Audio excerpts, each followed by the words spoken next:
Bills Mafia, we have to be honest about something today. The AFC East, of course, still runs through Buffalo. It hasn't changed for the last 5 years. And honestly, I don't think it's going to change this year, but there's some new competitors that we've got to honestly assess and just look at and make note of in light of this 2025 season and what we're trying to accomplish as a team.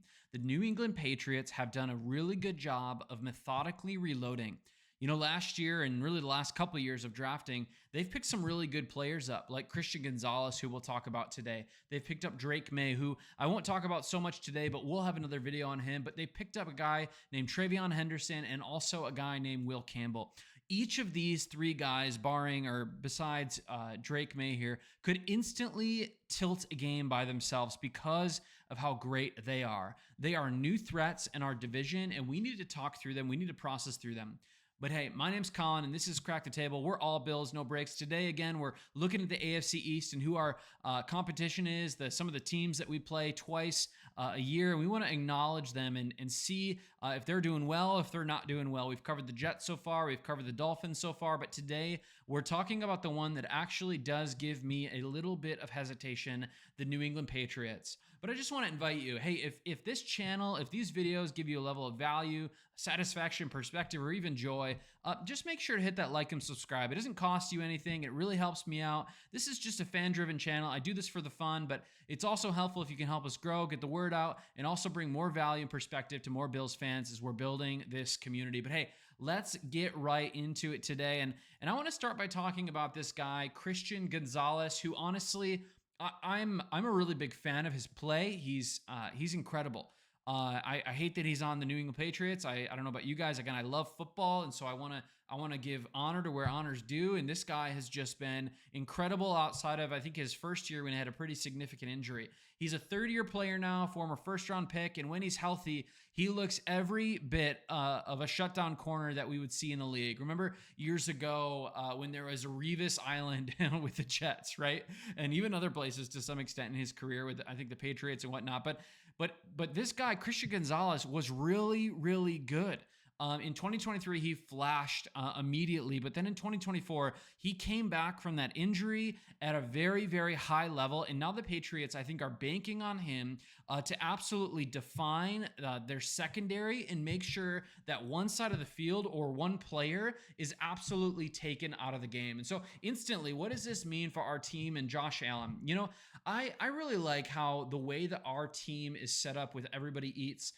We've got our kind of our 3 or 4 or 5 main receivers who are kind of interchangeable. I know we have Josh Palmer, we have Keon Coleman, and I know we have Khalil Shakir. But then we've got this duo of tight ends that are going to be really helpful. And Christian Gonzalez cannot cover all of them. And I love how we're not top heavy in our receiver core because it gives us, I think, a level of advantage. But at the same time, a guy like Christian Gonzalez, what he's going to do is he's going to look at one of them, and the Patriots have done this ever since the Bill Belichick days, and I think they have even the corners to do this with man coverage even yet this year with Christian Gonzalez, is they can take a player out of the game and really try to decrease the offensive playbook that an opposing team has. And so what does this, again, look like for Josh Allen? Well, frankly, I don't think anybody can stop Josh Allen. I don't think anybody can stop Josh Allen, this line, this run game, these tight ends, and these receivers. But they can really minimize what we can do. And so I think we're still going to get points. I think we're still going to run the ball well. I still think we're going to get a lot of big plays down the field. But ultimately, it's going to shorten our playbook and make it so we can't even access one side of the field. The matchup I think that we need to circle, or the matchup that we need to look at this year, is probably Josh Palmer or maybe Keon Coleman, one of those two, I assume, against Christian Gonzalez, right? The thing about Christian Gonzalez that I'm kind of fearful of is he doesn't really bite on like double moves. He's pretty savvy. He's disciplined. He's patient.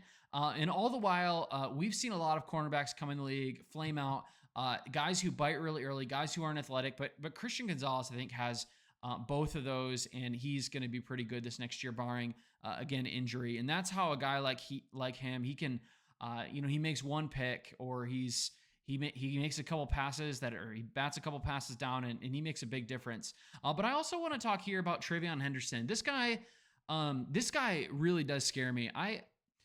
He's a rookie, a second-round pick, and he's just coming out of Ohio State. And then I think the knock on Travion Henderson coming out of college has been kind of his injury history and what he's dealt with. But people have been really calling him special, and the highlights of this kid in preseason games, in training camp, have just been all over. He is very dynamic. Probably a top 3 or 5 dynamic running back in the NFL. Again, he's got the burst. He's got the one-cut acceleration. He can turn a small catch into 30, 40, 50 yards just like nothing. He's a home run hitter. He's got the Devin Achane vibe. He's got the vibe with some of these also, these top tier elite running backs. He's probably going to be a guy, if he stays healthy later on, he's going to get an insane contract as a guy. But they drafted him in the second round to be the guy. He is a new threat against Buffalo and our defense. If he can get to the second level, he is gonna make a lot of our secondary pieces and a lot of our linebackers miss. He is very agile. He is very fast. He's very smart. He's very disciplined. And guys like Matt Milano and Terrell Bernard, even though they are good, the corner to corner running down the field, making these tackles on him is going to be very hard.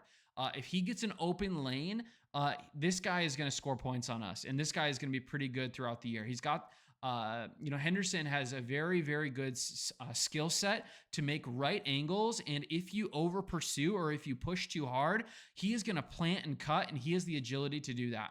Again, and if you hesitate on a tackle or something, he's just going to juke you, and he's gonna run down the field and score 6 points, right?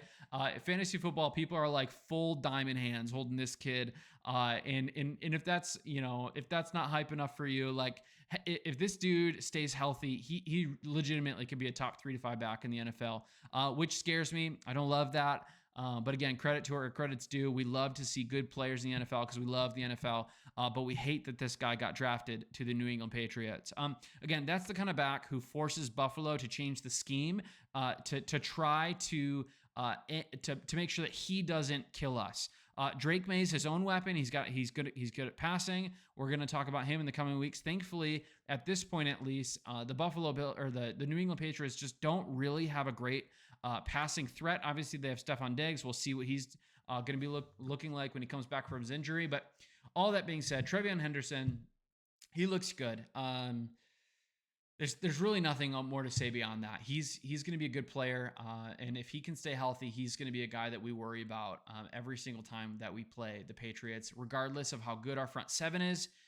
This guy can run an outside scheme and be pretty good at it. He's going to beat us to the edge almost every time because of his speed, his lateral agility, and just his burst and his cuts. But the other guy I want to talk about here is Will Campbell, their first-round pick from this year, number 4 overall, who they took over some incredible, some other really incredible talented guys. This guy's the 4th overall pick out of LSU.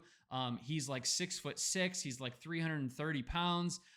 This guy is a massive hog molly. He is just a massive human being, and they drafted him to help fix the line issues that the New England Patriots have had for years. And if Campbell actually does stabilize the edge, we are going to be in trouble with this Henderson pick as well. Drake May can probably just throw it out to the flat to a guy like Henderson, and Henderson can probably just take a screen all the way to the house. This type of change in their offense is something we are going to have to watch. This is going to stress our linebacking core and our safeties. Again, with our injuries at safety, like I'm a little concerned about this, but it's gonna really stretch our safeties and our depth on the back outside. But again, we have to watch a Joey Bosa, a Greg Rousseau versus the rookie. I'm really excited to watch that matchup when we do play the Patriots, especially early on in the season. But that's going to be a trial by fire for a guy like Will Campbell. And if Campbell can't hold, Drake May is going to get sacked a bunch. But even so, the New England's entire offense looks like it's turned a corner, and it might be completely different than it was in years past. Will Campbell might be the hinge to that, and if he can play well, we might have the New England Patriots scoring on us more than maybe we desire. And so I think they're reloading the right way, and some of these guys are just frankly new threats that are coming in the league. They're good players now on a team that we're going to play twice a year, so we've got to watch out for them. But again, why do some of these things matter against us? Why do some of these things matter against us throughout this year? One player doesn't necessarily tilt a season, But when you stack 3 or 4 or 5 or 6 elite players, they can really make those individual plays throughout a single game that turn and flip the script, that ultimately put the favor in the hands of the opposing team. And for us, these 3 players are players that we are going to have to watch out for. Gonzalez gives a true matchup difference-making player against the Buffalo receivers. I don't think we have a receiver who's going to match up well with Gonzalez. I think Gonzalez is going to probably eat our receivers. Henderson, again, every single time he touches the ball, he has the ability to run for 6 points. Campbell is potentially going to give the Patriots a very, very strong anchoring piece on the left side of their offensive line, assuming left the side of their line. But together, again, none of them individually make the difference, but together, collectively, they could cause some problems. And so, as we're looking at this, as we're projecting for the season, I bet we still squeak out 2 wins against the Patriots, but they're a team that's ascending right now. I don't think they're like the Jets. I don't think they're like the Dolphins. They're a team that their foundation is getting settled. They're not hasty. They're not rushing bad picks. They're not spending meaningless picks on bad positions. I love, just from a draft strategy, spending a 2nd-round pick on a potential high 1st-round caliber player like Trevion Henderson is a really, really good move for an organization. Those high 2nd-round picks on a really good running back class was probably a very, very wise move when, the team was probably tempted to go up and try to get an Ashton Genty or something. They made good, wise moves. They're making good moves from a team roster construction perspective. But again, just as Bill fans, awareness of these things matter because we are going to play them twice a year. These aren't just rebuild moves for them. This is a reloading team that is potentially going to cause us some issues down the road. So let me ask you, Bills fan, which of these 3 players causes you the most concern? For me, I think you've picked this up from the video. It's Trevion Henderson. I am interested to see how this guy goes. And frankly, I wonder how good he's going to be. If this guy stays healthy, he's going to be a problem. But drop your comments below. But also, my name's Com. This is Crack the Table. Again, it doesn't cost you anything. Just like, subscribe, help this channel out, and we'll get back at it in a couple days, or frankly, tomorrow with another video. We'll see you then. I'm out.